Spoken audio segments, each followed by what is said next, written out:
Oh dang, we got an intake for the G35. We got a Volkswagen Mark II, clean, VR6 swap. And we got this boy right here, and I'm going through the wiring, and I finished the K-member and coilovers, obviously. The coilovers were just like a bolt-in thing, obviously. Stock hub and brakes and everything are on there now. Tube K, AJE engine mounts, stock rack and pinion. I believe these are Viking shocks and coils. Man, I don't even know what these caster and camber plates are from. I mean, I bought it all as a bulk deal from my friend, so I don't even know. And then I did a quick eyeball. It changed my toe. Obviously, it's not that terrible since I moved it by eye. Man, it is pouring outside now. I decided to come out here and film, and it is way louder out here in the garage. You probably can't hear it.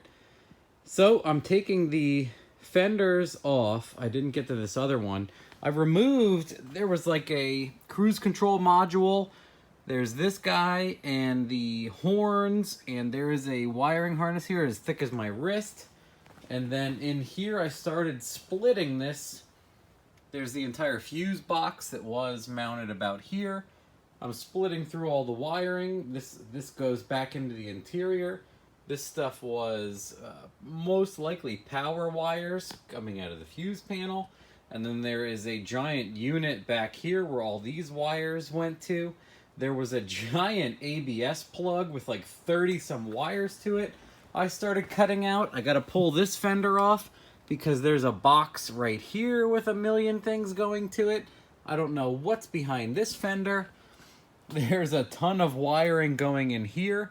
I'm going to do my best to back trace all of this. There's my fender over there. I'm going to put them in my attic storage. So I got my bench here. I got a power supply. I'm going through all of it and hopefully get a nice notebook going. The only thing, this thing had like a tiny bit of rust here in the shock tower, which is obviously very normal for these cars. Otherwise, it is super clean if you look at the inner fender wells and whatnot here. It is super clean. Other than that corner, I'll take it. No problem. I have some stock steel here. I'm just going to put that in there. Easy peasy. I got my engine over there past the Volkswagen. Whee! That's my aluminum 366-inch Summit conglomerate build. I got to get this unit in here. I might put the 80E. I got my 80E right there. Right there. And then it has a D3 brake in it, billet input output, and a bunch of other rollerized goodies. I might see how it fits in here. Go from there. I got to trace these wires out, see what everything does. The very easy thing is just power the inside fuse panel and make sure that everything in the car works, and then dissect some fuel pump stuff and get the fuel pumps maybe in the tank. What is awesome is Codion has sponsored me next. I'm going to show their kit when I get it. They sell a tubular nose kit, so you cut these frame rails completely out.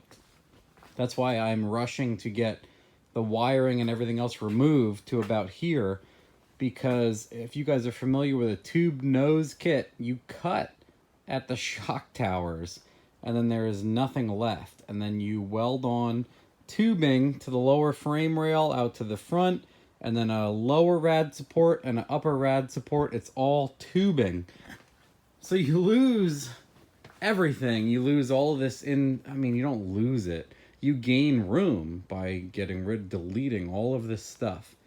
And then the headlight bucket goes into it and whatnot, and you have tons of room to mount turbos, intercooler, radiator, everything else. So the whole front of the car looks like it's missing. It's incredible. You have room for days to do stupid things. So do a little bit of mock-up, pull a bunch of stuff out, probably yank the fuel lines out of this car.